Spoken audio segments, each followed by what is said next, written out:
This is AMMU-NATION as I remember it. Low poly, worn out, with a shooting range and yellow target dummies. This store was impossible to miss. Even when you were just driving around the city, you could hear AMMU-NATION ads on the radio. But what if those ads were on TV? From the latest GTA 6 trailer, we know that Phil Cassidy, who we know from previous games, has either bought the franchise or the store itself. So in this video, I will create a commercial for the new AMMU-NATION store from GTA 6 with a $0 budget. Hello, I'm Andy, the owner of Godsend Studio. We help brands to promote their products in the best way possible. If you or your brand need video like this, please use the link in the description. Okay, let's start with the idea. First of all, I set some rules for myself to complete this video quickly. Why? Because releasing one video every 5 months is not great.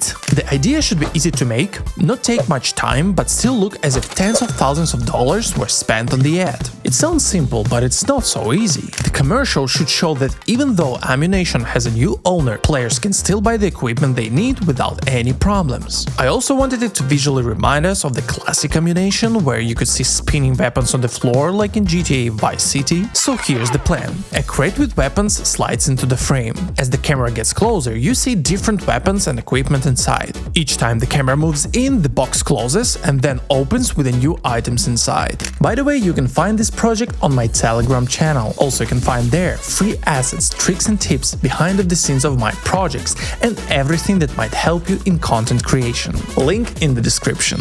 So the plan is ready, but the real challenge is just starting. Remember, my budget is zero and I don't have much time to model everything myself, so I started looking for free assets on special websites. But there was a problem. I found a box and vest, but I still did not have any guns or explosives. Most free assets are either too simple or low poly or only for personal use. So unfortunately, I had to do something I didn't want to do. I started searching in the Fab Store, and I found some assets, but there was a catch. To use these models in Blender, I had to download Unreal Engine 5 over 100 gigs, then download the assets, import them into the engine, export them out, and only then bring them into Blender. Maybe I'm exaggerating, but having to do all of this just for a few 3D models is really annoying. And that was not even the hardest part. So I set up all the objects and animated them as planned. It's not bad, but there are a couple of issues. First, when the camera moves up, you can see guns go below the bottom of the crate. Second, the grenades and bulletproof vests look a bit boring.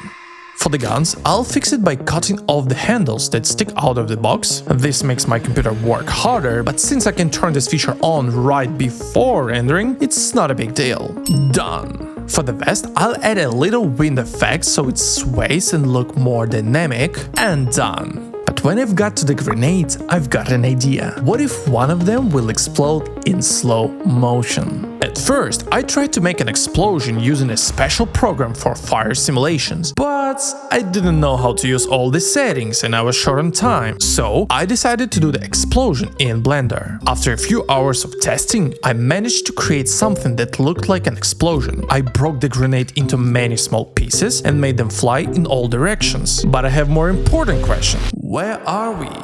I knew the crate would be the main focus, so it wasn't very important what should be behind it as long as it follows the vibe. I found this hangar model. The idea is that it is a military hangar where weapons are stored, which works well here. I also did some military vehicle in the background for context, but still, it felt like something was missing. Oh right, the lighting. At this stage, I did not follow any strict rules. I just added light sources and moved them around to see what looked best. I wanted a rich and high contrast image. For each camera movement, I have independent setup, so everything would look as good as possible in each zoom in and out. In the end, there were a lot of lights, but it was not a mess, it was controlled chaos.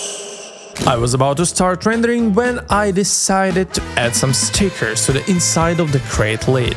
I found a famous GTA woman image online, the old AMMU-NATION logo and the legendary pasted text. I added a white outline to make them look like stickers, put them inside the crate and finally started the rendering, which took about 10 hours. Ladies and gentlemen, here's the final result. What the fuck is that?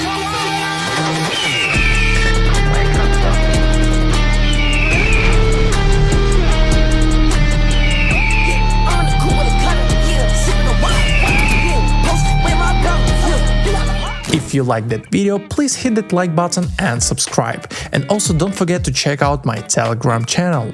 And goodbye.